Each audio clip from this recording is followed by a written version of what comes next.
ரூ. 2000 கொடுத்து ஜெயிலில் தங்கலாமா வேணாமா? ஜெயிலின் அனுபவம் என்ன?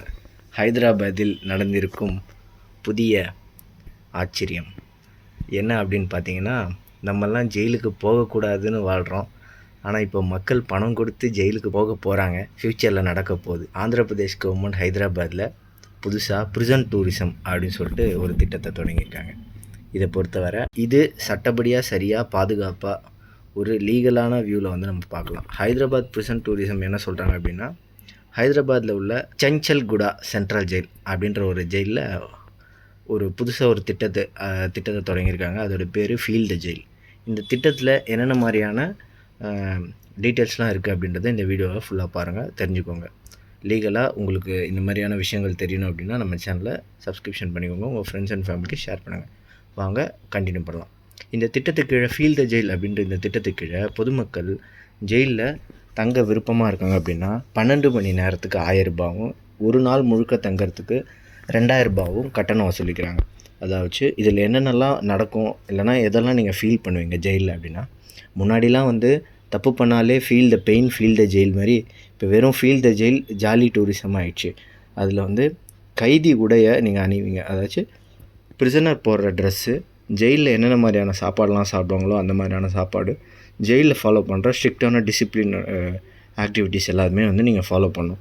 ரொம்ப டிசிப்ளின்டாக ரொம்ப கண்ட்ரோல்டாக வந்து நீங்கள் இருப்பீங்க. அதாவது ஆக்சுவலாக ஜெயில் ப்ரிசனர்ஸ் எப்படி இருப்பாங்களோ அதே மாதிரி உங்களை ட்ரீட் பண்ணுவாங்க. இதான் வந்து இந்த திட்டத்துக்கு உண்டான சாராம்சம். அங்கே என்ன உங்களுக்கு அனுபவம் கிடைக்க போகுது அப்படின்னா, இரும்பு கதவுகள் கொண்ட செல்லுகள், அறைகள், அதில் நீங்கள் தங்கணும். அதுக்கப்புறம் நீங்கள் வந்து வெளியில் இருக்கிற மாதிரி ஃப்ரீயாலாம் இருக்க முடியாது. ஜெயிலில் நிறைய கட்டுப்பாடுகள் இருக்குது. செல்ஃபோன் யூஸ் பண்ண முடியாது, டிஜிட்டல் பிளாட்ஃபார்ம்ஸ் யூஸ் பண்ண முடியாது. ரொம்ப தனிமையாக இருக்கிற மாதிரி இருக்கும். ஜெயிலோட உணவு ரொம்ப மோசமாக இருக்கும். அதெல்லாம் வந்து நீங்கள் சாப்பிட்ற மாதிரி இருக்கும். பட் டூரிசம்ன்றதுனால உள்ளே வந்து சிக்கன் 65 ஃப்ரைட் ரைஸோ இல்லைனா வந்து வெஜ் பிரியாணியோ கிடைக்கலாம். ஏன்னா வந்து இது ஒரு பிளான். ஓகேவா?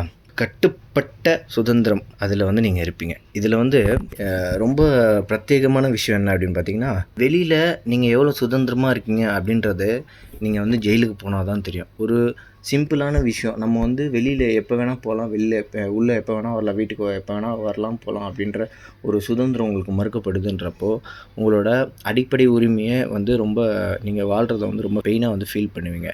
இது வந்து சட்ட ரீதியான நோக்கத்தில் பார்த்தா ஒரு பாயிண்ட் ஆஃப் வியூவில் இது வந்து ஒரு லீகல் அவேர்னஸ் ப்ரோக்ராம் மாதிரி நம்ம வந்து கன்சிடர் பண்ணிக்கலாம். ஏன் அப்படின்னா, அரசு வந்து கவர்மெண்ட் வந்து காமன் பப்ளிக்கு வந்து இது ஒரு எஜுகேஷ்னல் அவேர்னஸ் ஸ்கீம் மாதிரி இதை ஒரு டூரிசம் ப்ரோக்ராமாக வந்து கொண்டு வர மாதிரியான ஆஸ்பெக்டில் நம்ம எடுத்துக்கிட்டோம் அப்படின்னா, இதுலேருந்து நம்ம எடுத்துக்கக்கூடிய பாசிட்டிவ் என்ன அப்படின்னா, நம்ம வந்து ரொம்ப அவேராக இருப்போம். அதாவது எந்த தப்பு பண்ணால் ஜெயிலில் எந்த அளவு பெயின் அனுபவிக்கிறாங்க அப்படின்ற மாதிரியான ஒரு லெசனை ஜெயிலுக்கு போகாமே கற்றுக்கலாம், குற்றம் பண்ணாமே கற்றுக்கலாம்.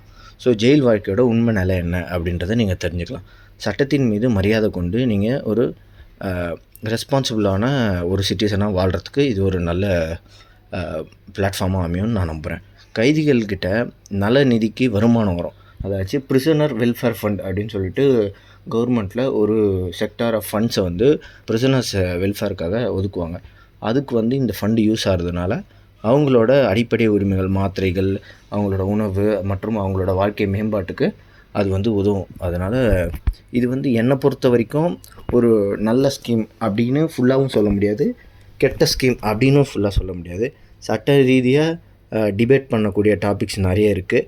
ஏன் அப்படின்னா, அந்த டிபேட்டபிள் டாபிக்ஸ், அதாவது நெகட்டிவ் சைட் ஆஃப் டாபிக்ஸை நான் இன்னொரு வீடியோவில் போடுறேன். ஸோ இந்த வீடியோ வந்து உங்களுக்கு பிடிச்சிருக்கும்னு நம்புகிறேன். ஸோ இது மாதிரியான இன்னும் லீகலான கண்டென்ட்ஸ் வந்து புதுமையாக தெரிஞ்சுக்கணும் அப்படின்னா நம்ம சேனலை ஃபாலோ பண்ணிவிட்டு உங்கள் ஃப்ரெண்ட்ஸ் அண்ட் ஃபேமிலிக்கு ஷேர் பண்ணுங்கள். Thank you guys, have a nice day.